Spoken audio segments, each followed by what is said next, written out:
Hello, welcome to another episode of Catch Dog Concepts. Today we're going to be talking about band dogs and molosers, and just giving a general and to most of my followers, but not all, a basic introduction and explanation of these breeds and what a band dog is, and Swinford's idea and what he was doing at the time and how he created the band dog. So, give me just one moment.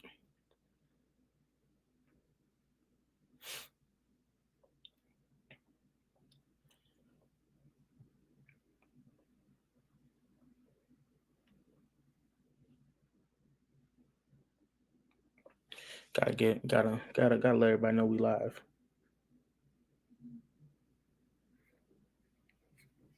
Hold on.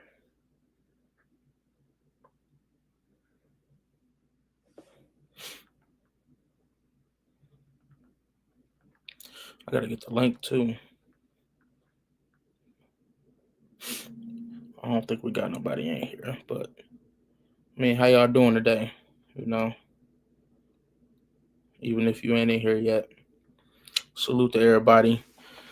Man, we growing pretty fast, man. I think the interview with Joe, NWA County Corso, definitely brought some more people to my audience. I definitely appreciate him for that. That was real big of him. He didn't have to do that. I don't know who we got in here. Salute to you. Uh, yeah, I'm not sure, but salute to them. 100%. Salute to you, brother or sister. I'm almost done, y'all. I'm trying to post this link. Get some more people in here.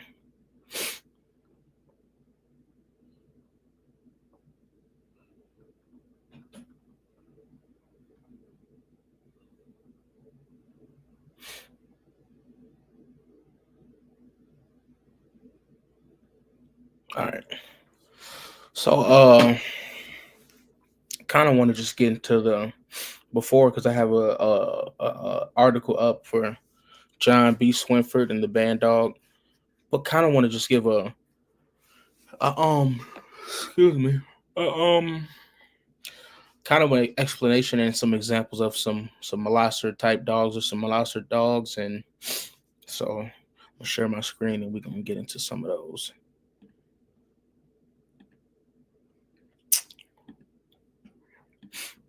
So I was kind of reading it before.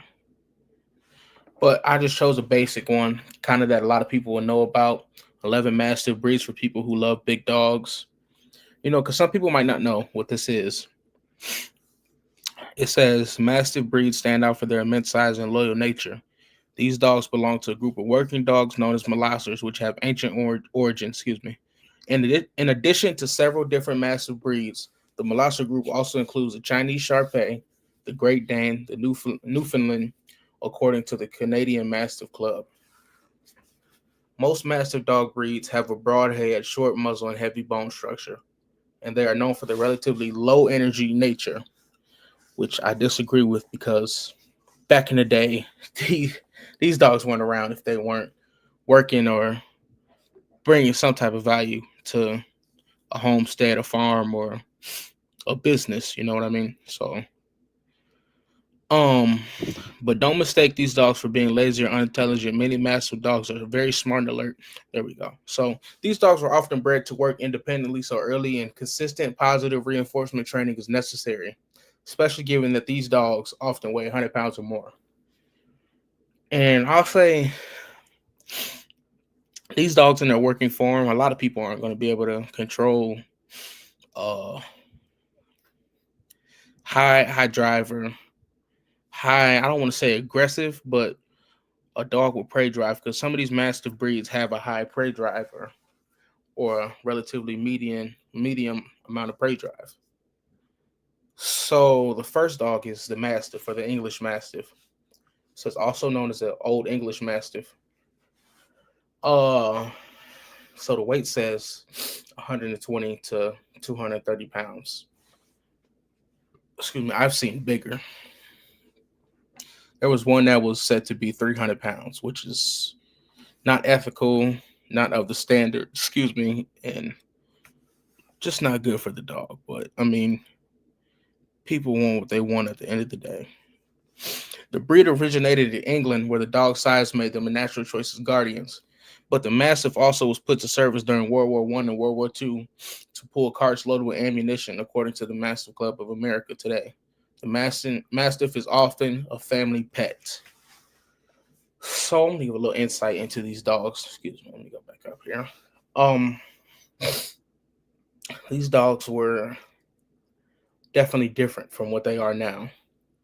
You see a lot of them are over 200 pounds, or I mean, which is in the standard, but like it's just not a beneficiary to the dog because they've taken out the dog in the dog.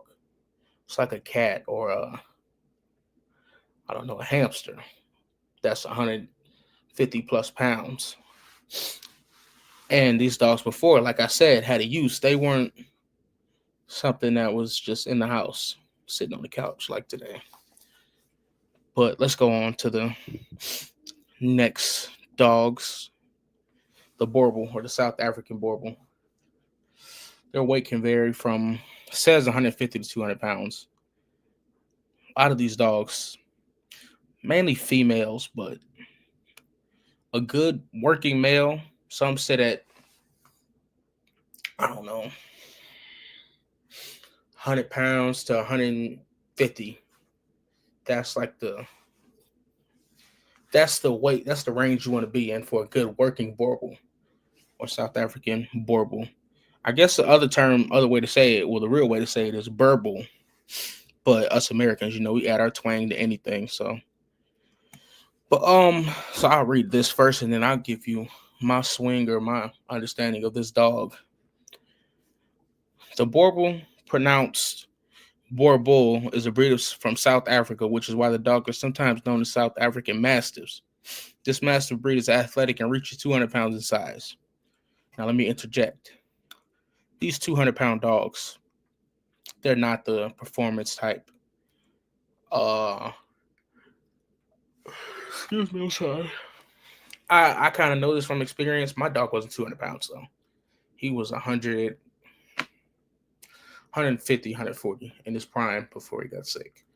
But um, we'll go on a pretty long walk. He'll lay down in the middle of the street.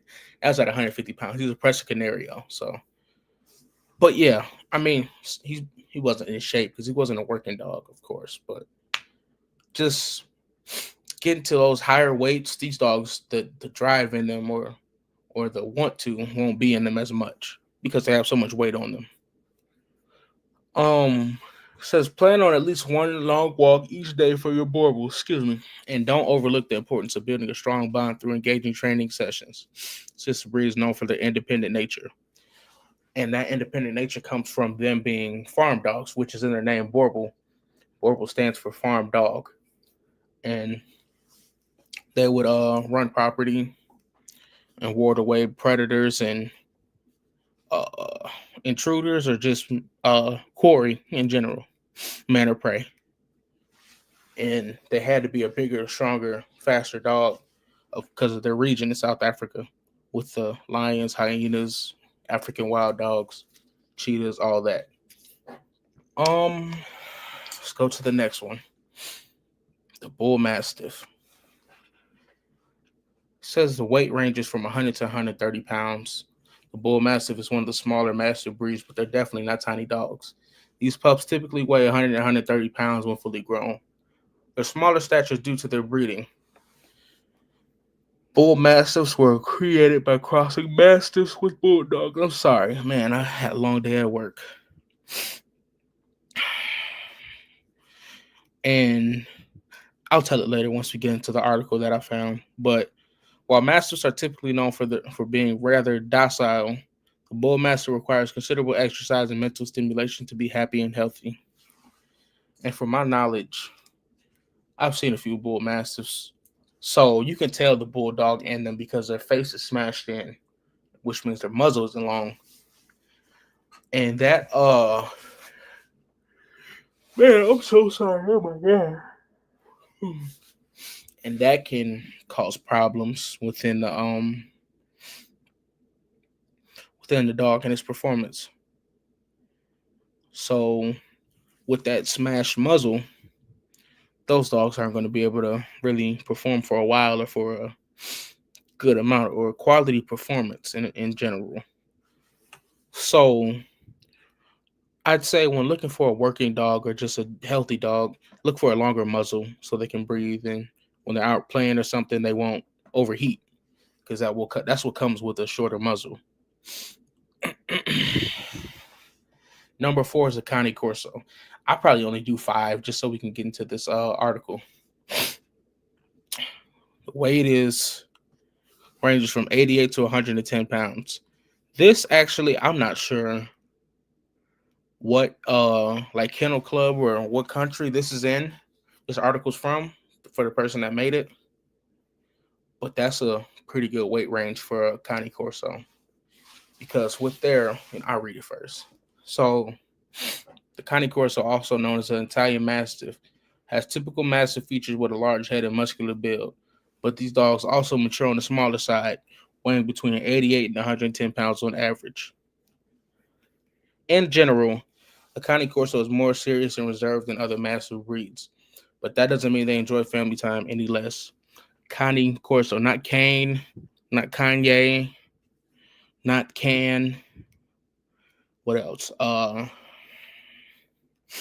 It's Kanye, Kanye, like Kanye, not Kanye. You know what I just said. So a lot of people mispronounce that, especially people of my color. Uh, Says the Cane Corso, the proper plural of Cane Corso, thrive when they have a job to do and their favorite humans by their side. And this is the last dog that we'll do. Excuse me, oh my god. The dog de Bordeaux.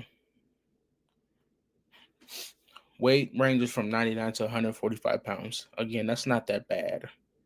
But I mean, if a dog's well conditioned or well worked, then the size is gonna show. But the natural size is gonna show. The dog de Bordeaux hails from France, which is why this breed is sometimes referred to as a French Mastiff. They're easily recognizable by their wrinkly face and solid red coat. The breed's gentle temperament and laid back nature make for a great family dog, but bear in mind that these dogs have a rather short lifespan. 5 to 8 years is common. Um, that I say I won't agree with, but I mean, that's just what it's come to with these larger dogs. They say they don't live long. But if you look back at like dogs your parents had or that you lived around or grew up with, they lived to 12, 13, some of them past that 15, 17, whatever.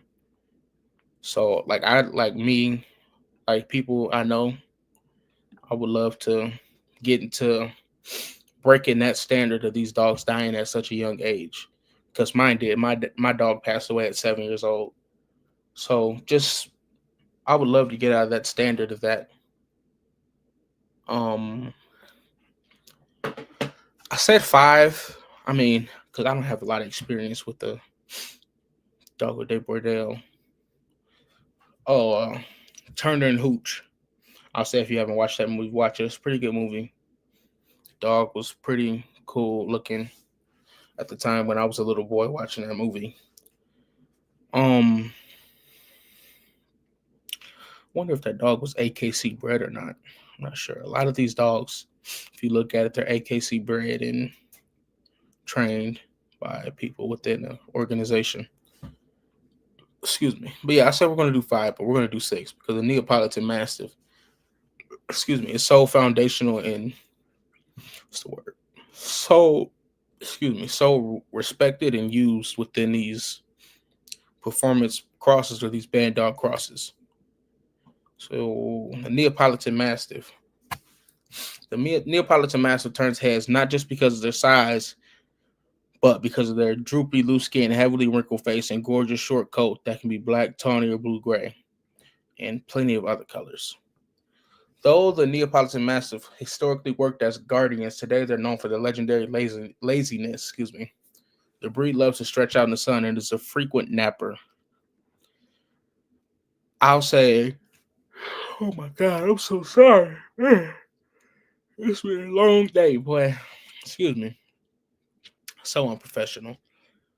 Um, the Neapolitan Mastiff. So I not seen one. I might have and just didn't know what it was because I am still young. I'm only 18 years old. But I might have saw one. Yeah, like I said, I might have saw one. But from my knowledge and my understanding of the dog men around me that have told me things about them and my research on these dogs, they were totally different back in the day. Like 90s, I think early 2000s, maybe early 2000s. 80s, 70s, were less sizey. They weren't so overdone. Wrinkles coming down to here, uh just just the skin hanging just all the way down to almost to the ground. It wasn't like that. It looked more like the Connie Corso, more sleeker, slimmer, more light footed. What else? And just just more athletic. That's why I said in this little description, it says historically worked as guardians. Now, a gentleman that I had on for my first interview was Rain at the Unscripted podcast. He stated that an Italian man told him they either called them Sicilian Mastiffs, Neapolitan. That's what I'm talking about. Either called them Sicilian Mastiffs or Neapolitan, and also Connie Depressa, which is a prey dog, which is like I said, sleeker, lighter footed, not as heavy, not as overdone, and capable of working. And that, like I said, this dog has took a full 180 of his look and his ability. But yeah, this dog, like I said, is foundational in a lot of band dog crosses and performance breedings. So I'm gonna look back at the live and see if we have anybody. Says we have one person. Salute to you, Young Ready. Salute, baby. Always showing love. I didn't even know this was on here. Excuse me. So we're gonna get into the article with Swinford, Mr. John Swinford.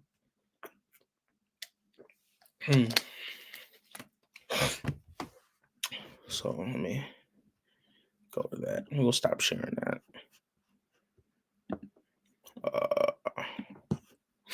Share my screen. Swinford. Let's get it. Can I scroll on here? I can't. So I'll just read this little part here until I have to go out the scroll. So the Swinford Band Dog. I'll read the top first. Working class APBTs and American Sentinel Band Dogs. I'm not sure if Mr. H. Lee Robinson made this article or this website. I'm not, because it says American Sentinel Canine. So I'm pretty sure this is his website. So salute to him. Get that little ad out the way, the cookie display. So yeah, salute to Mr. Lee Robinson. Hopefully we can get him on for an interview at some point in time, because I would love to get into this. But I think we're going to try and get the dog guy, aka the coach, on first, because I have a better relationship and I'm closer with him, and he's been like a mentor to me. So yeah, we're going to try and get him on for an interview soon here. So the Swinford Band Dog, John Bayer Swinford, DVM. I'm not sure what that means, but passed away in November of 1971 before completing his goal to create the greatest of all modern companion guard dogs. Rest in peace to Mr. John Swinford.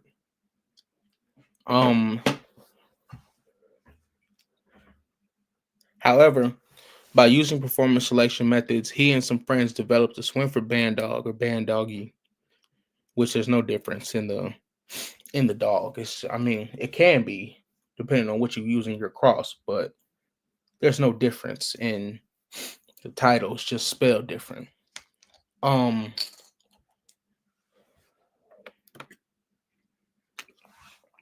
ooh, ain't nothing like no water. Excuse me. His vision resulted in the creation of several large, powerful, athletic, high drive, stable minded dogs that, most importantly, were truly functional companion guard dogs. And here we have a picture of Mr. Swinford, and I'm not sure what's his dog's name is. I'm pretty sure from other articles that I read, this is one of his most famous dogs, which looks pretty good, like looks real good. Definitely reminds me of the modern day Pressa, or the modern day recreation of the Pressa, excuse me. So this photo is property of American Sentinel Canine. Like I said, salute to them. I appreciate you for this article y'all created on Mr. Swinford, and just giving me something to read on and get some knowledge on my audience. So John's vision developed somewhat from seeing that many traditional working dogs suffer from poor selection. At one time, canines had to earn their keep by effectively performing certain tasks, like I said earlier. The modern working masters were no longer functional and had become only shadows of what they once were. Like I said about a lot of dogs that we just went over. The dogs once known to be working masters had lost balance, lacked structural soundness, lacked the necessary mental drives, unmotivated to work, and were generally lazy. Many even exhibited many behavioral problems. Show breeders were placing cosmetic appearance over the functional aspects that define the various abilities and to improve the uh, that define the various working canines, and in some cases even before the general aspects of health itself, to awaken each lost abilities and to improve the effectiveness of the modern protection mastiff type dogs. John desired to recreate the working mastiff dog by once again selecting on performance over all other criteria, just as had been done for centuries before. And excuse me.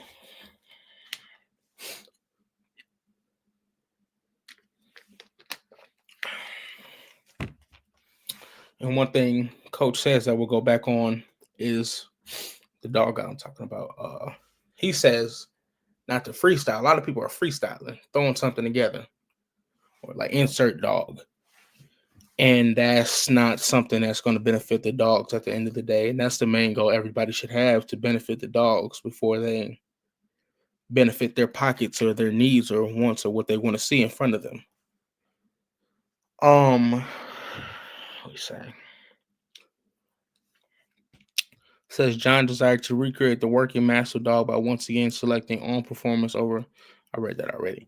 John's performance measures required the dogs to be completely stable within the family and also required certain gladiator characteristics. Sorry, it's bit my cheek. Swinford Band Dog had to be completely safe, trustworthy, and stable within their home environment. Something, once again, a lot of dogs lack nowadays. These dogs nowadays are nervy, which means they have neurological issues where they might snap off at a child or at an owner for no reason, or because you might have did something they didn't like or thought, what can I say? Might have did something just that sets them off, because they're unstable or weak-minded.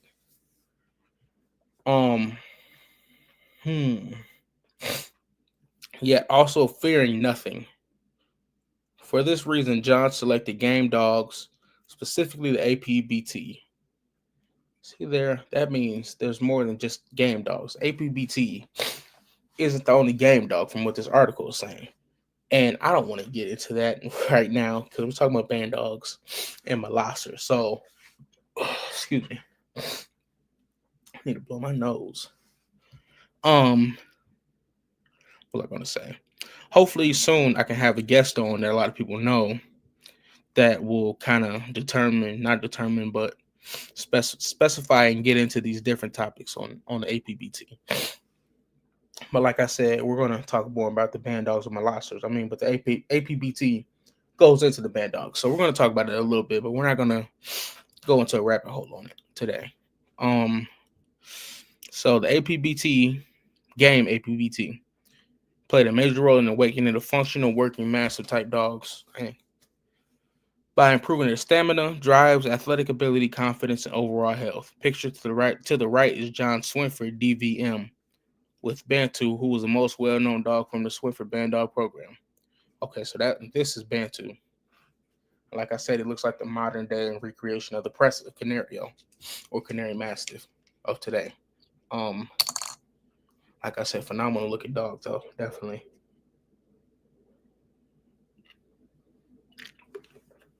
Ooh, I mean, I think it was at the bottom of that article. So let me see. I think it's just ready in here still. Yeah, salute, brother. You know, y'all. Oh, we got 3 people in here now.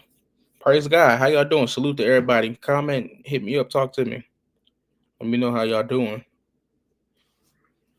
Um, what we gonna do? Hold on, give me one moment, y'all.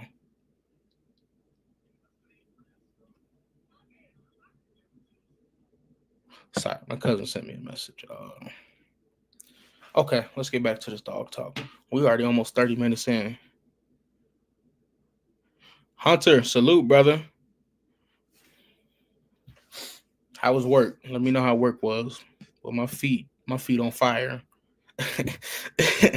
But you gotta go to work. So, yeah, Hunter, let me know how work was, brother. Uh, Swiffer's Foundation breeds.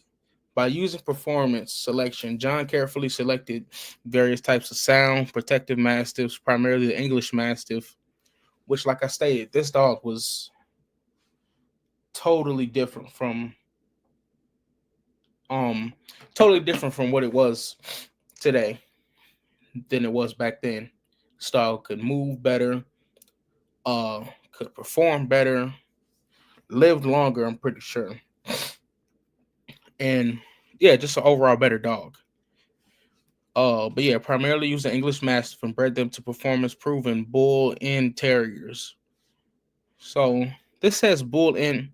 This right here says bull in terriers, like bull and terriers, which then uh says APBT after. So I don't know. Like I said, we're gonna have to probably get more into that because that there kind of confuses me. Bull in terriers. Excuse me. I think it really just means the crossing or the making of the APBT, which was bulldogs and terriers being crossed together to come out with the pit bull to produce the Swinford Band dogs. The APBT was used with the English Mastiff. Bantu, the dog picture was John above, was a first generation Swinford Band dog produced in the 1960s from the breeding of a proven bull and terrier stud. APBT, for those who may not know. Kelly's Bobtail Buddy. I kind of want to look at what Bobtail Buddy looks like. Like I said, for y'all, looking, listening, just hit the replay because we getting into some pictures and stuff. So let me stop sharing that.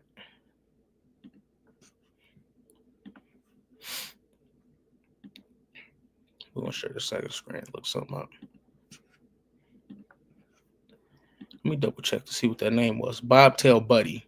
Kelly's Bobtail Buddy.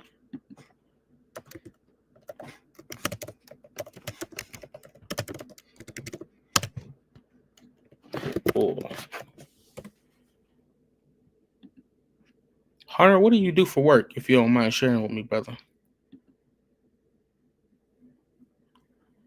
I don't think that looks like a bull terrier, kind of with that head shape. What do y'all think?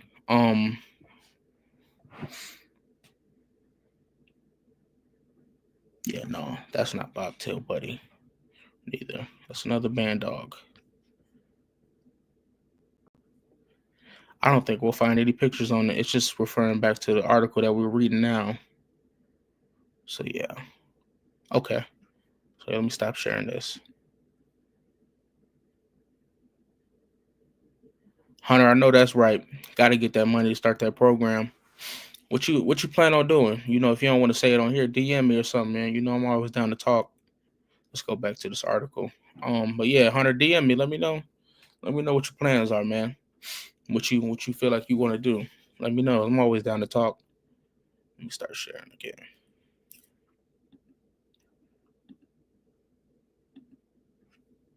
Hunter, that's my guy. For real. Ready? How was your day? Let me know how your day was. But all right, yeah, we're gonna get back to this article. Um, so it says, yeah, so Bobtail Buddy was not pictured, which he was, so we can see what he looked like. But Bobtail Buddy was bred to an exceptional English Mastiff bitch known as Octavia, pictured below with young Bantu and littermates. Ooh, ooh, ooh, tearing stuff up. I don't know if it's gonna let me zoom in. Yeah, it is. Come on. There we go. We'll zoom in on Octavia and some littermates. So, Bobtail Buddy must have been Brindle because the puppies that Octavia was bred to were Brindle.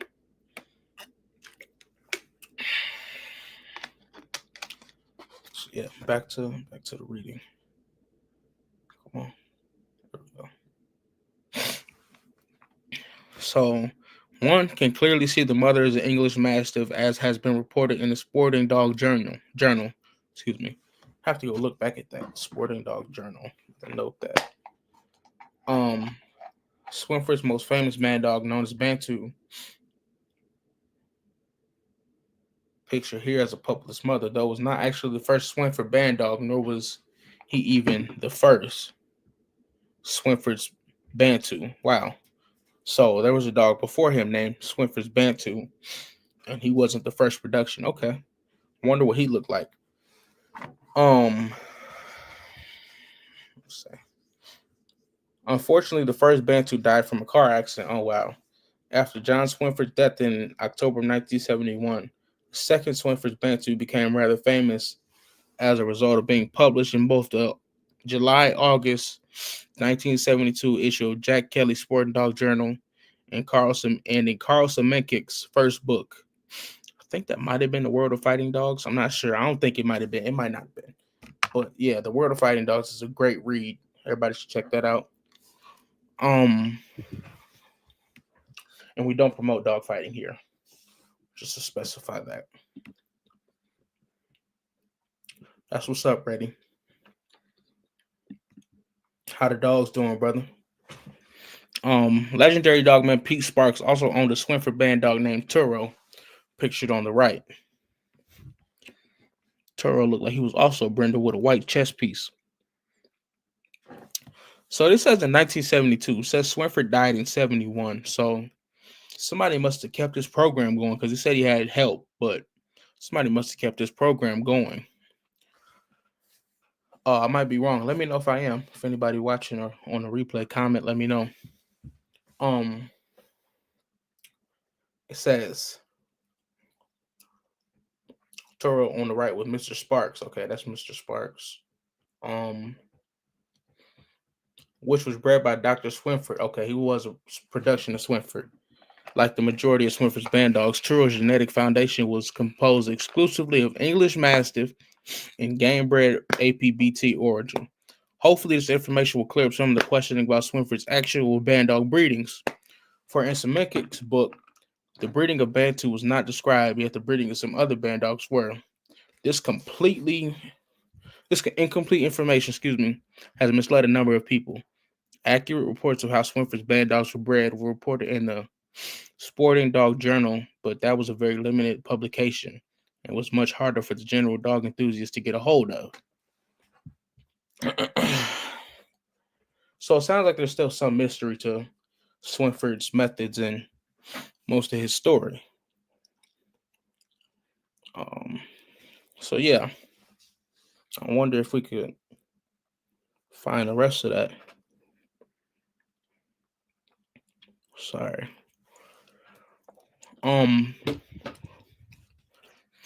Says the sporting book.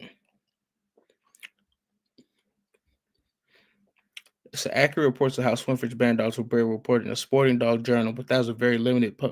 I read that already. Many of the misconceptions pertaining to Swinford's band dogs breeding program originate from Semenkik's book, perhaps because a band dog named Thor was described as a first generation band dog produced from a Neapolitan Mastiff and an APBT. This is true, and there were others with similar projects, but what was not mentioned by Semenkik was the fact that Thor and many of these other types of band dogs were not actually from the Band Dog Swiffer program. That should have been clarified as it misled a number of people. Wow. Okay. So,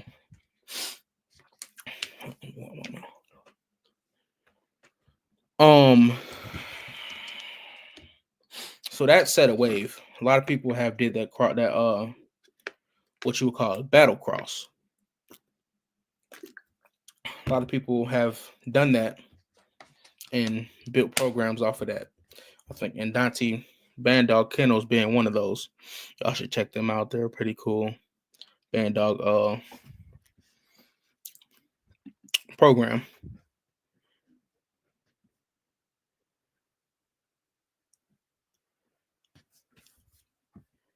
Hold on. Okay, so Hunter, you said I've got two different programs I'm thinking of. I want to try to produce a bad ASS. Trying to keep it PG here sometimes.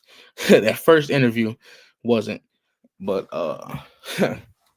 says bad A hog dog, and then trying to get involved with the Armenian that Gamper. Not sure what that is, brother. You gonna have to enlighten me a little bit. But yeah, my problem is I have so many different programs I think of to where I'm just like, man, I don't know what I want to use. Um so yeah, let me know what that is, Hunter, the Armenian Gamper. I might have seen it before. I just don't remember the name and the look matching together. Brady, you said they used the extinct white terrier. Okay. I didn't even see that. That's what's up. Um so yeah, like I said, that battle cross of the Neapolitan and APBT was famous back then, and I guess the misconception that Swinford used that breeding method to those two dogs probably exploded it to a trend because he of course was famous probably back then just as he is now for the band dog thought and breeding. Um so here goes this picture again, ready. Says they used the extinct white terrier. And like I said, I can see it with the head shape and the size.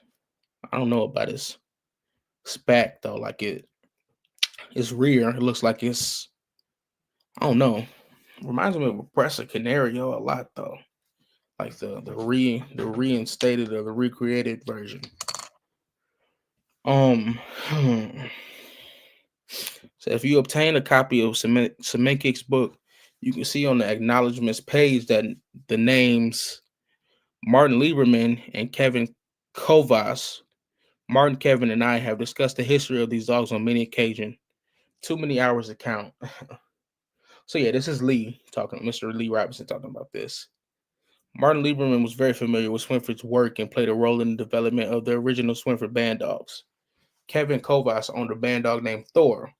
Thor was produced from a breeding of a Neapolitan AP and a Mastiff and APBT, excuse me.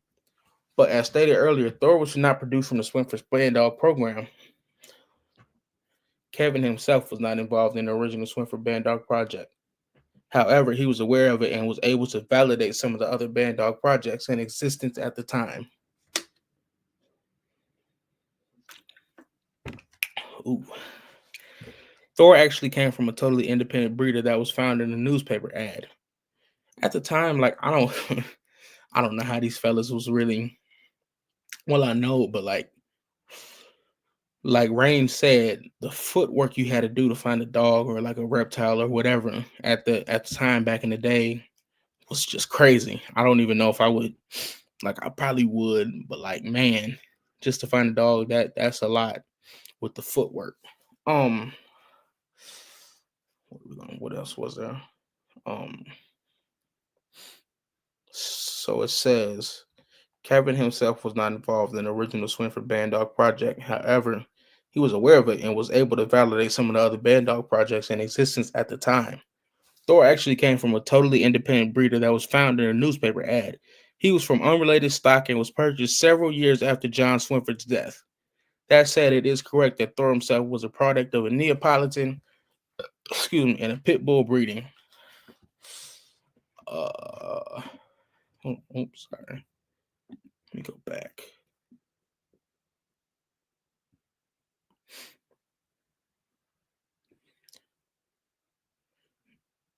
Oh, okay, ready. Yeah, I'm gonna have to look back at that.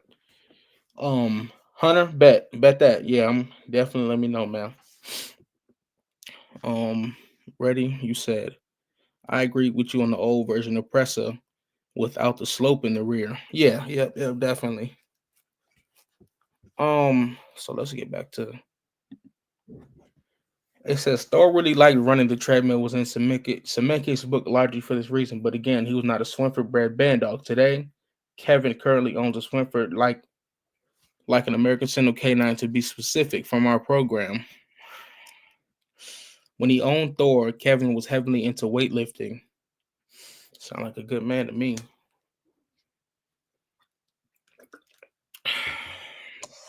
Just off the fact that he liked weightlifting. You know, me myself, I like it too. Says, and he desired for his dog to exercise with him. Kevin also knew how to weld and made 2 treadmills to make exercising his dog more convenient. For several years, I owned one of the mills that Thor used to run on, but I finally chose to get rid of it since I had little use for it. Martin Lieberman owned the other mill that Kevin designed. They were rather crafty in design, being able to handle dogs over the 100-pound mark. Wow. Thor's mill, which I own, can be seen here. There's a picture right there of it. Um, okay, Reddy says they use the extinct white terrier to make the pit bull when you hear the term bull and terrier. Okay. All right, Reddy, you just taught me something, man. I appreciate you, brother. Okay, so here we have the Sporting Dog Journal. This is probably real hard to find as of today. It might be online though. I'm not sure. Y'all check that out if y'all want to. I'm definitely gonna look into it later on.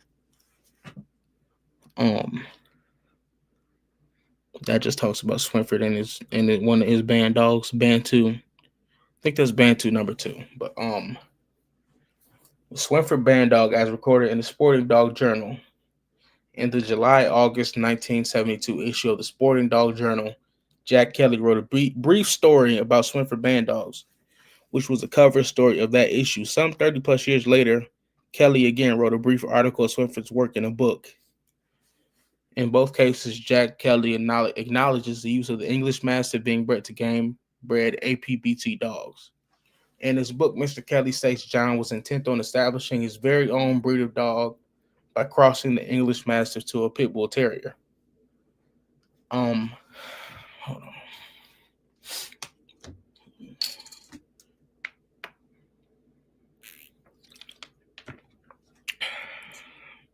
I'm running out of water, ain't I? It says, in his book, Mr. Kelly states John was intent on establishing his very own breed of dog. Read that already. In the 1972 July-August issue of the SDJ, Mr. Kelly gives reference to the English Mastiff, the APBT. It also refers to some of the other foundation breeds it use. It is in this journal that Mr. Kelly states John's idea of breeding these dogs was to try and take the desirable qualities of each breed and through selective breeding to produce an all-purpose guard dog. So yeah, like I said, these dogs were bred for a purpose. Nowadays, we don't really get into purpose breedings. We just breed to breed. Reddy knows, as Coach says, a lot of people freestyling out here. We don't want to freestyle because in freestyling comes with a bad record, metaphorically speaking. When you freestyle, excuse me, you bring health issues that you don't know about because you didn't take the time to research. You bring different phenotypes that might not bring the correct, what's the word I'm looking for? The correct build that is needed to perform at its best ability for that dog. neurological issues again, mixing two temperaments that might not match, or just yeah, like two temperaments that might not match. And when doing that, you create a liability, a dog that might be reactive, or in some cases, a dog that might not want to work or is unmotivated, or a dog that is very, what's the word? Very so I'm gonna tip my tongue, no diddy. Very dang, very fearful. And when you get a fearful dog, you get a dog that's very reactive and wants to bite or will bite out of fear to get you away from them. So yeah, when you get those breedings, that's what you'll get. Um, if you don't do the proper research and the proper, testing, um, excuse me, man, and just overall time in to see what your dog in front of you is like. That's why I say a lot of people fail to look at the dog in front of them and observe it to the best they can and see what they have in front of them, because then when you don't observe it well, you don't know everything, or you won't know everything about their dog that needs to be known in order to create a better dog. So let's go back and look at the chat. Duro, salute, brother. Appreciate you. We got 6 people in here. Hey man, why don't y'all say something? You 6 people. Everybody say something. Salute to y'all. But yeah, let me know. Y'all say something to me, man. Talk to me. Um, okay. So where were we? Um, fighting dog. Says he was trying to produce an all-purpose dark guard dog that was a game fighting dog. So game fighting must have still been legal at that time or going on. Like I said, we don't promote that, but yeah. Mr. Kelly also gave reference to Swinford to the fact that even though Swinford himself did not keep pit dogs, he did love all dogs. He further described Swinford as a person who was always willing to offer his services to do whatever he could as a veterinarian for various dogs and dog clubs. A lot of people need to take out of his book. If you have an ability that some people might not have, be willing to share that. I mean, life's short. I mean, we have all this knowledge and not a lot of time. Share it, please. I'm about to go get another water. Look at the chat right quick. Right, Duro. I know that's right. Here we have 2 pictures. It says a photo of Bantu presented in Carl Semenke's book, along with a brief description of an altercation between Bantu and a Rottweiler. Is largely, how many people became aware of Bantu. Although this book gives some reference to Swinford's band dogs being developed as guard dogs, it is not the best source about the Swinford band dog breed, as the book unfortunately focused on fighting breeds and such activities. So it was a book of the world of fighting dogs that book was referenced in this article about. Um, but then again, that's how a lot of these guard dogs today were formed. I wouldn't say the pit bull. I mean, they're real human friendly. You have some that will be human aggressive and be guard dogs, but the overall standard and the overall normality with those dogs is they're not real good guard dogs because they're friendly. What was I gonna say?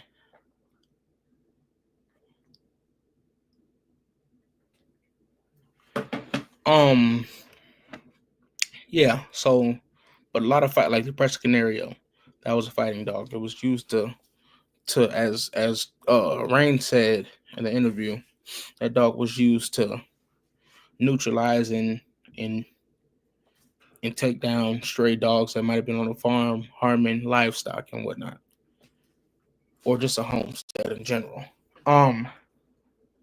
We say within this book, it was reported that Bantu was matched against a Rottweiler. Okay, so they were fighting. Wow. All right. He was matched against a Rottweiler known for extreme ferocity Yet Bantu overpowered his opponent with a level of force and intensity so great that the Rottweiler, quickly quit and couldn't even be forced to look at Bantu, while Bantu showed extreme determination to pursue. That there is the APBT. I mean, these mastiff breeds, though, don't get me wrong. A lot of them don't like challenges or will try and challenge you. Press a Canario. What else? Warbles. Really, any bigger dog. They're always looking to test and see if you're fit enough to run the household or lead the pack, as you wish. So yeah, that's definitely those two play a hand in that, and especially in this dog. But let's get back into. Oh, excuse me. I might have. I don't know. I might have. Excuse me. Acid reflux or something. Hope I don't throw up. Um, says it was also reported that the match was constructed primarily to prove the Rottweiler was not a true gladiator breed. Okay, that I mean, it's one dog. Come on now. Um, says unfortunately this book did not make an effort to illustrate Bantus and the other Swinford band dogs' most notable abilities as athletic and powerful guard dogs. Although John was very successful in his efforts to developing the Swinford band dog, unfortunately he passed away in October of 1971 before the breed was truly established, and his original work died out at a number of years later. So his work did end. Instead, it did die out, so it wasn't maintained or lion bred to keep those traits. But his oh my god, excuse me, man. His practices and his methods.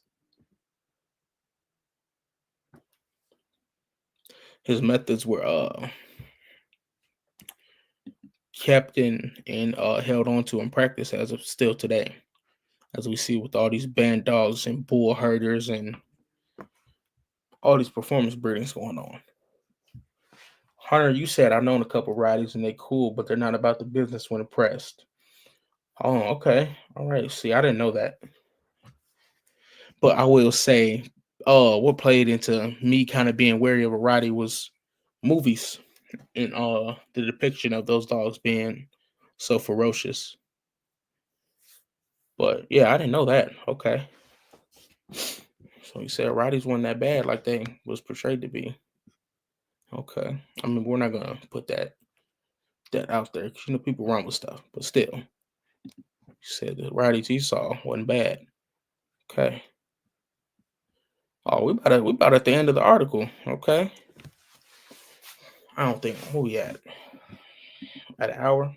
We just about to be at an hour. So yeah, we definitely gonna cook a little bit more on this. Says Samekic's book. Oh, I'm getting a call, y'all. Hold on. I'm getting a call. Give me one moment.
All right, we back, y'all. Dang, I'm back down to one viewer. Lord Jesus. No, it's all good. So Reddy said I've witnessed a Roddy crush a pit bull's jaw. Heard the crunch and all. Like I said, yeah, it's still some Roddies is bad. And their power they hold. Like it's a Molosser breed still.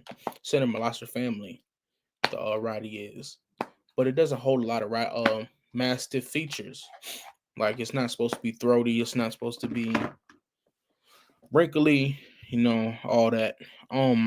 But yeah, some Roddies is bad. I mean, you do get the majority that aren't and some that are. I mean, that's with all breeds though. All these working breeds, you get some that aren't bad and some that are. So yeah, we almost at the end of this article. So let's finish this. We're just gonna cook a little bit.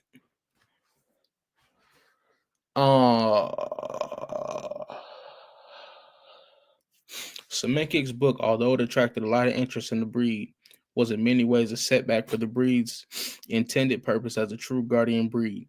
As the breed gained considerable recognition as a fighting dog being produced from outstanding quality game dog stock, although many of the original Swinford band dogs were much more physically and mentally capable in comparison to other traditional guarding breeds, their primary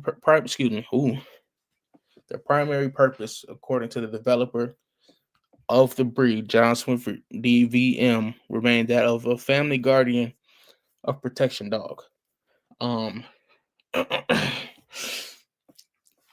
ooh, so since I cannot speak for Semenkic as to why he chose to focus on fighting ability more so than the dog's capabilities as a protection dog, but I suspect that, like the media, he was in pursuit of the shock and awe effect in order to gather attention on the breed. Dang. So even back then, I was trying to get some clout or some recognition. Yeah, that's crazy. Um, Says it was the wrong type of attention since the breed was first and foremost produced as a family protection dog and home guard dog.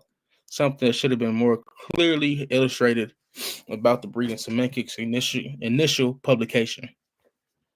So that's it for that. What that was. That's it for that article. We back to cooking. Stop sharing my screen now. So here's some things I do want to say. With these performance breedings and just choosing a dog, your first dog, a lot plays into what's the word I'm looking for? What fits you the best? What can you have? What can you handle? Like I stated earlier, a lot of people aren't going to be able to handle a 140, 150 pound dog. Not even just a band dog, a regular dog, a presser, what else? A presser, English Mastiff that wanna go. Any of those dogs. So with these band dogs and these performance breedings, oh Lord Jesus. Um, with these performance breedings, it's really about what can you handle, what's your preference, what fits you the best. Me, I've always been around bigger dogs. Like I said, I grew up with a Doberman. She wasn't that big, but I mean, it's a larger dog. Grew up with the English Mastiff mix. It was humongous. Um, and owned a Presa Canario. And he was, oh my God. Oh, Jesus. He was a lot to handle. I mean, at 140, 150 pounds. Especially for me, I was a little younger because I'm 18 now. And he was 7 when he passed away. So, you do the math. But yeah, like really just get into some you just gotta know what you think is best. And that's what we're gonna do. So we're gonna look up the band dog definition for those who may not know. Okay, so the definition has changed a little bit. Let me see.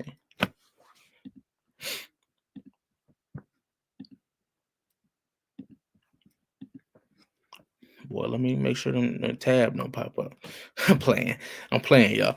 Uh, because a dog bred for its strength and ferocity by crossing aggressive breeds. This right here is just uh, uh, I'll say a dumb definition, or just a very basic or Neanderthalic type definition, because I wouldn't say no breed is aggressive. Breeds are prone to being more aggressive, yes. But then again, not all dogs are the same. And definitely not all dogs that are used for band dog breeding are aggressive. Because, like I said, you have to outweigh temperaments. You might have a real hot dog that wants to hit everything.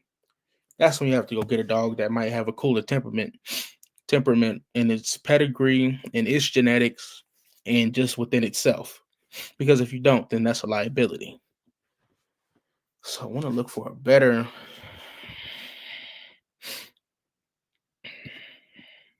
Just right here. This is perfect.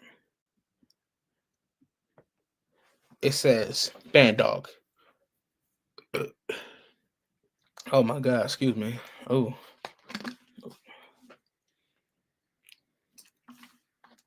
oh. Any dog as a mastiff or bloodhound kept tied or chained. So I don't know why they chose bloodhound as a dog, but I mean, it's any dog tied up or chained, really. That is says released at night. Like I said, let me see if it's more of a thing. So this word goes all the way back to 1250 and 1300. Band dog is from the Middle English word band doggy. Okay. Says related words attack dog. That again, I don't agree with. I mean, it's a guard dog before anything. Excuse me once again, Lord Jesus. Um,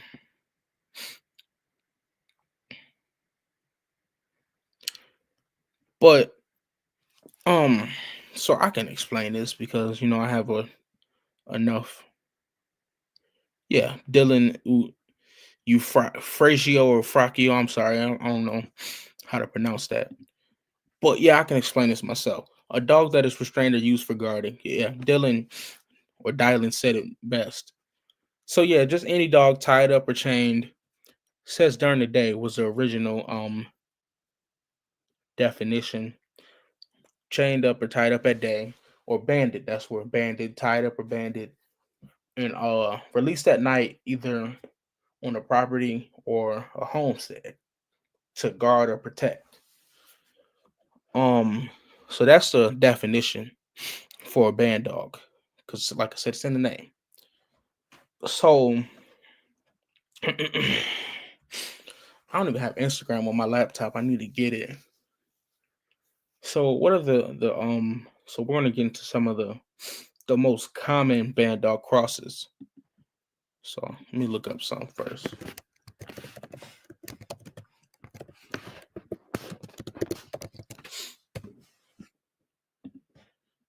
You know what? We're gonna go even more common than that. We're gonna go.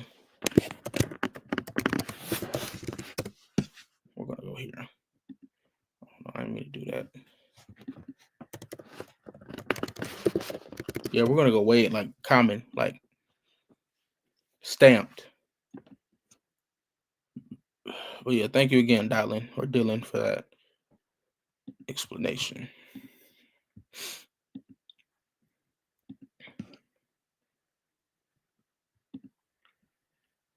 This is one of the original band dogs of today, the Bull Mastiff, spread with bulldogs and English Mastiffs to create the Bull Mastiff. Like I said, where you have it's obvious you have a smush snout, smush face with a larger body, larger Mastiff type body. That's one of the original band dogs. Let's see, what are some others? The Presa Canario. We went over this Me and my friend Rain on my first interview, we went over this. This dog was brought back with, I don't know, multiple different breeds crossed with the original dog that was a part of the original recipe to create the Presa Canario of old, which was the Bardino Majorero, which is uh which is a native dog to the Canary Islands, which is where the Presa Canario derives from. But like they were mixing OD English bulldogs, English Mastiff, Neapolitan Mastiff, um, Dogu Dorbe, ooh, Dog de Bordeaux, excuse me. Just plenty of different Mastiff type dogs and Mastiff breeds, to which then became a Presa Canario, which was then bred onto a standard. So that is another one of the original band dogs of today. What else? Stop sharing for right now. What are some others? I'm trying to think. I don't think I can think of any others right now. But yeah, so what are some ideal dogs that go into a band dog breeding and why? So we have the most known is, yeah, Dylan, American Bulldog. Yeah, we can bring that up here, can't we? American Bulldog, yes. That is one. That is one of my favorite dogs, actually. The American Bulldog. That is not a Mastiff. Uh those dogs, I think my liking towards them was just how how swole they is. I just love the American Bulldog for that. Just how swole they are. Most of them, not all of them. Some of them, not all of them are swole like that. But let's look up a picture just for those. Like I said, because I have different viewers from all over. Like I had a young man or somebody around my age, I think, from Canada. He messaged me today on Instagram. Said he was from Canada. He liked what I was doing. Said he was gonna tap into this live. I don't know if he's been in here or not, but yeah.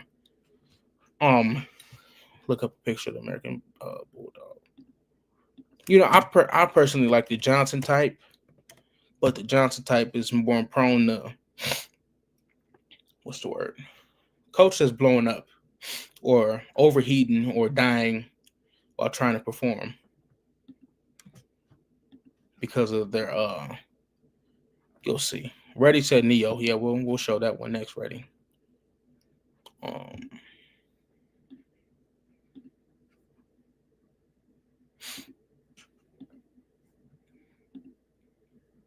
so yeah, this is the Johnson American Bulldog.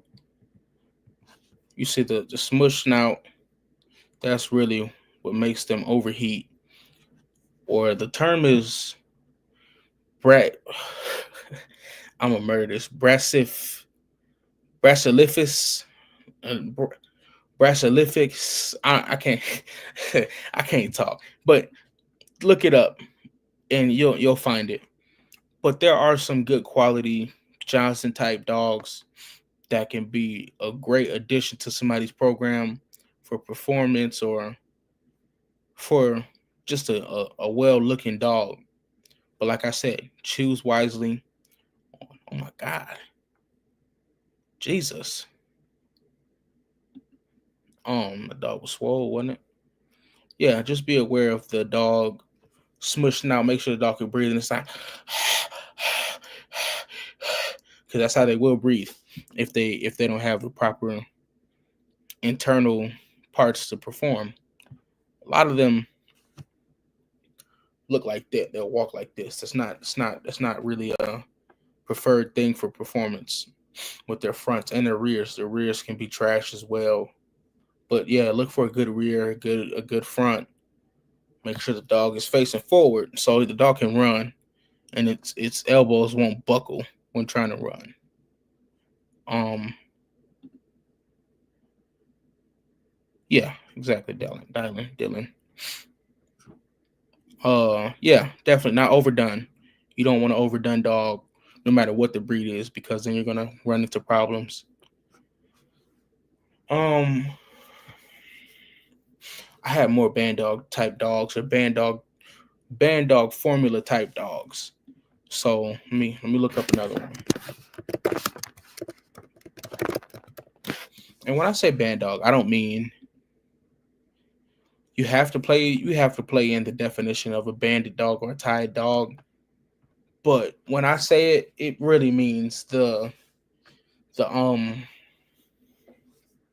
the formula or the way it was created. You know what I mean? So let me show our next dog. It's a Dogo Argentino. This is basically like a band dog type dog.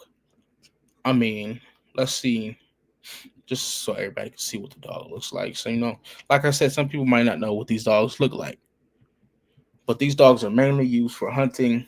That is a reason they were bred, was for hunting. The ultimate catch dog, running catch dog actually. But I'm gonna see if it's gonna tell me how many dogs were used to create the Dogo Argentino. Exactly. Okay, we have AI. All right. So here, I mean, so this is nine. A gentleman that's real cool with the family that founded or created the Dogo Argentino said there was 11 total breeds that went into it. So first we have the old fighting dog of Cordoba, a strong, vigorous dog from Cordoba, Argentina. Of course, with most of these dogs, you're gonna have those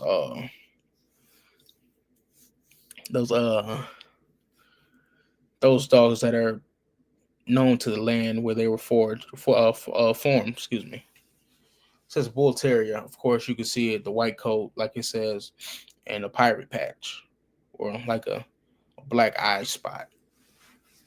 Uh, so what I heard from a Dogo Argentino owner was the Dogo Argentino actually the first creations with the bull terrier were they were coming out deaf, or I think deaf. It was deafness because deafness ties into a full pure white coat.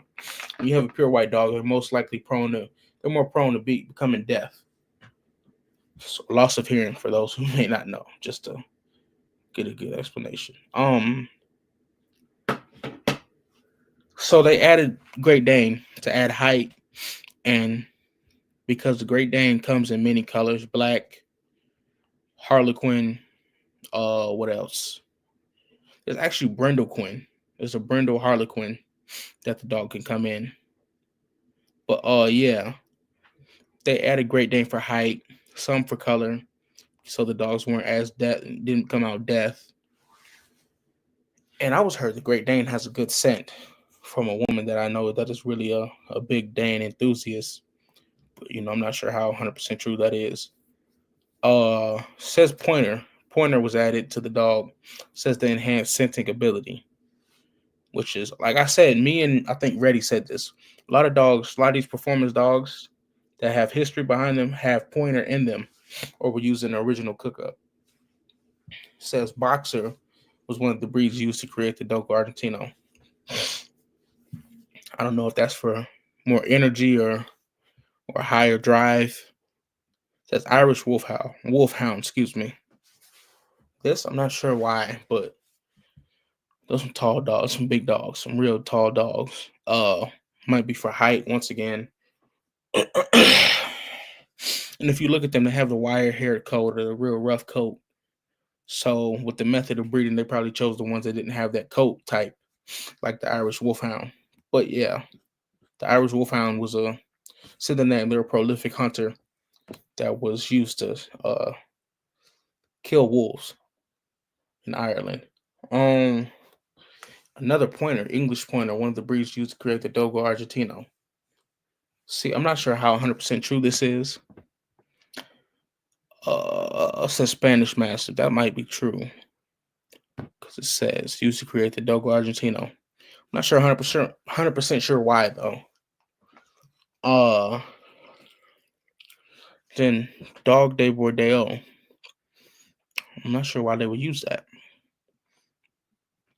Sound like I'm gonna have to get somebody on for an interview that's a real, real experienced Dogo breeder.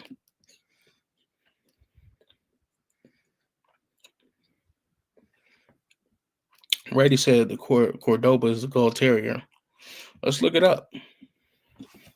Let's look it up, Reddy, just to see. You know, like I said, Google isn't always right neither.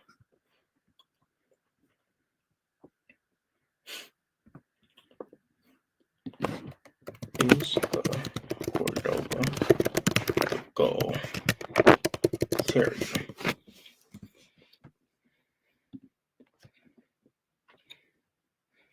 Says not is not said the Cordoba fighting dog is not a bull terrier, but is a crossbreed that includes the bull terrier.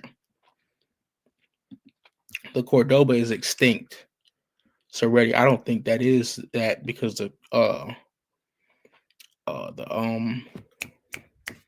the gold terrier isn't extinct. Am I right? Salute to Corey. Corey, salute to you, brother. Appreciate you tapping in, man.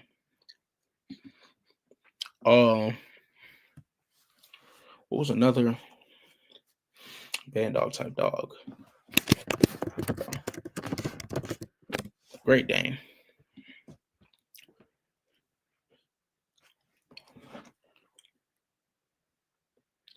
This dog's original purpose was to be, it was called the Boarhound in Germany, the German Boarhound or the German Mastiff. This dog was crossed with Greyhound, English Mastiff, and the extinct Allant, which is that kind of prototype. The Great Dane is like a prototype of the Allant. I mean, you could say band dog. There was no, I mean, the Greyhound is like a terrier, but it's not a terrier. So like a XXL bull herder or something like that. This is the original bull herder. We could say that. But yeah, this dog was bred to hunt Great Dane, not Great Danes, excuse me, wild boar or hogs, whatever you would like to call that. Excuse me. So that is like a that's like a that's like a band dog. Oh, that's not a picture ready? Oh, okay. My fault. Let me see if there's a difference.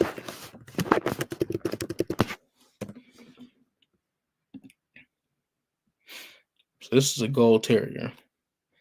Looks like a longer kind of like a longer terrier, like a I don't know, look like a pit bull to a pit bull to a bull terrier kind of. If you look at it, like it's a good looking dog though. You know that snout, still got the kind of block snout. Probably got a good bite on them. I like them feet. Okay. Duro, I hope so, because we got a good episode going on now. For real, we cooking. So yeah, I think ready. I'm gonna have to look at that again because I can't remember. Stop the screen for right now. I had I had another breed.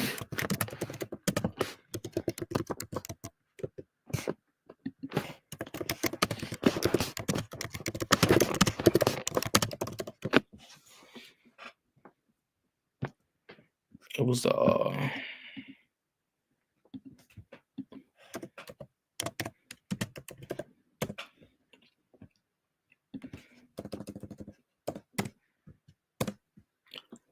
I'm pulling it up now, y'all. Be patient with me.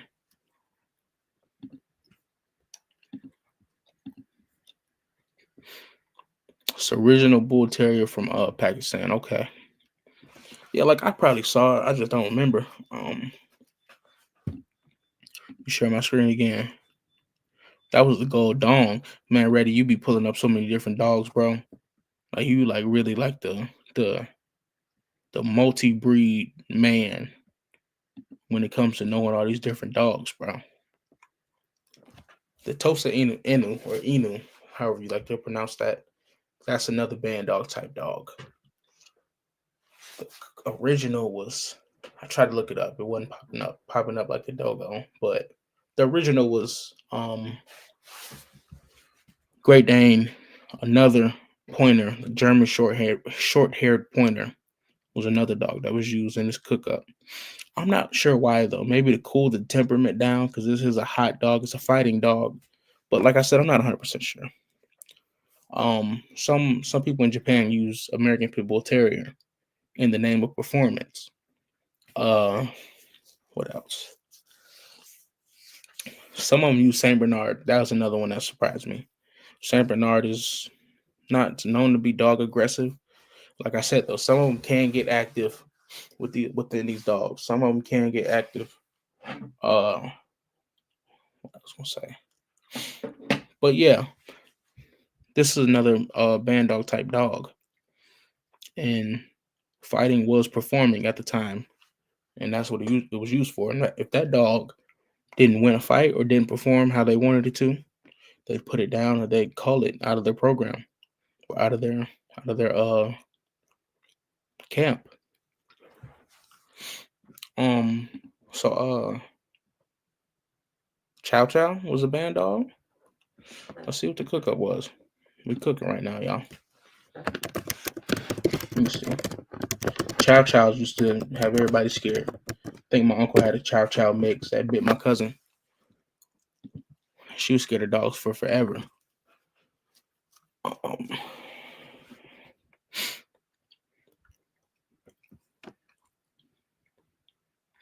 wow. Okay, so it says the Chow Chow likely originated in China or possibly Mongolia or Manchuria. I might have said that wrong. Excuse me. It has been around for at least 2,000 years. Wow. Some experts believe the Tibetan Mastiff and Samoyed contributed to the breed. Tibetan Mastiff is a very beautiful dog. I can see it though. It's where it gets its coat from and its tail. But let's look at the Samoyed. That's kind of. I'm not. Oh, that's them little dogs. Okay. I'll pull up the Tibetan Mastiff for y'all. Just to, like I said, some people might not know. We really breaking it down. Like I wouldn't say kindergarten style, but we breaking it all the way down. We taking the clothes off. Like it's gonna be naked after this episode. No Diddy. That's the Tibetan Mastiff. It's a mastiff of Tibet. I heard people in Tibet. It's a tradition within their culture. Their loved ones or relatives or whatever that have passed, they'll leave their bodies out to get eaten by some bird of prey. I think it's a vulture or like a condor or something. And sometimes these dogs eat them as well, which is crazy to me. But we respect cultures. Some of them, not all of them. But yeah, I can believe the Tibetan Master was in there. It looks like it. Another dog that I wanted to share. Oh, I can't remember. What was it? I got y'all.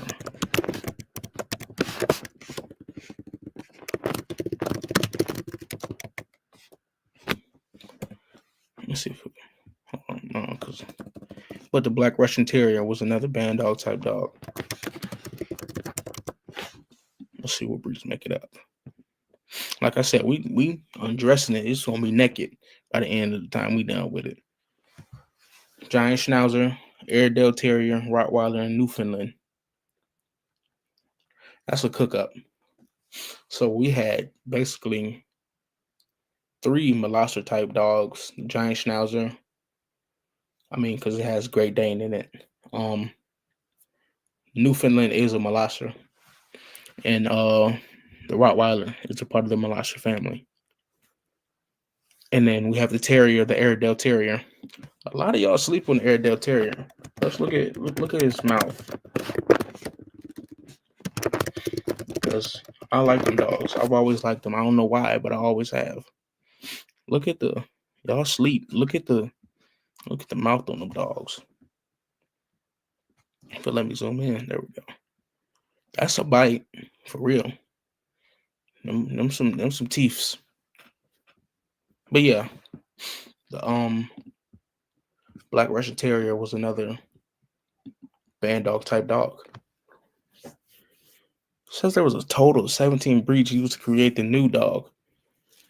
So there was an original formula for the Soviet Union. The Soviet Union created this dog because they needed a guard dog that was vicious, and this dog was feared back then for a while. But I guess, like it says, they created a newer dog. They added Newfoundland to cool down the temperament, so the dog wasn't as hot. And like I said, when we create these dogs, we have to have some type of dog that'll mediate the temperament, so those dogs won't become a liability.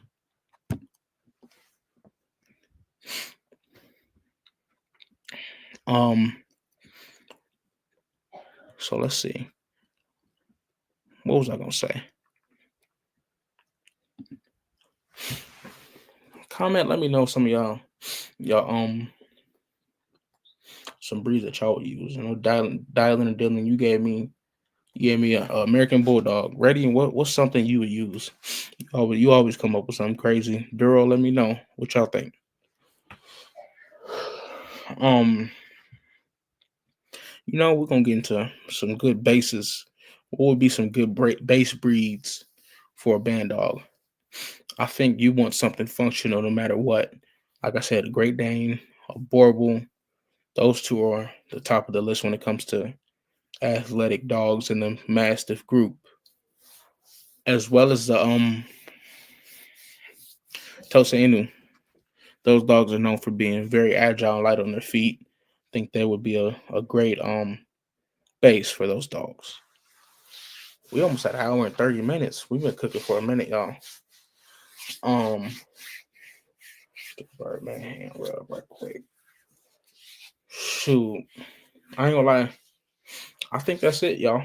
If anybody got any questions or comments, say something, want to say something to me or something, let me know. Already, you did have a Rottweiler boxer pit bull mix.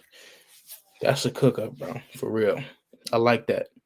I don't know. You might probably should try to recreate that and build on that. Add like one more, see what you can get from it, depending on what colors and what types you use. I think that'll be another episode, types of dogs and what those types consist of and why they were made. I think we might do something like that next. Yeah. You should do that, bro. The lurcher, like the when I was saying the XL, like the XXL bull lurcher or herder. Ooh. Yeah, Corey, you kind of got the dogs for that build though too. Your dogs beard hidden from the side a little bit. You kind of got those dogs. You kind of got the dogs for that for that lurcher type of build though. You get you a greyhound or a stag hound. That would be something. Dialing an Airedale to American Bulldog. That's something. The bite gonna be crazy on that dog. I wonder what the coat would look like though. It's something. It was a dog. I can't remember what his name was, like what the dog was, but it was crossed to American Bulldog.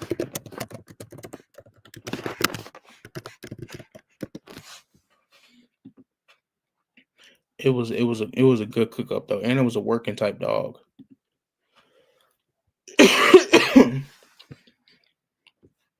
Excuse me. I think I might have 16. I can't find it. I'll have to find it later.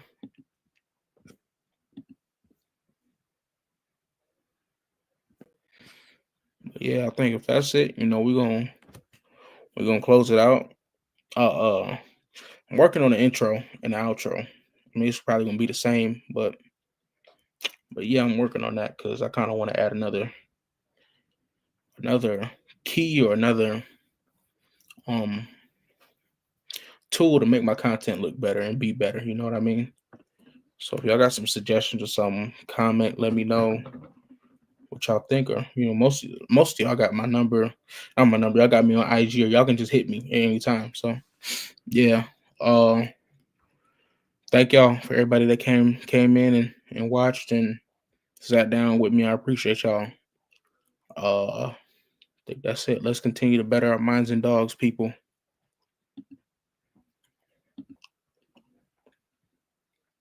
Let's do that. Just in the stream.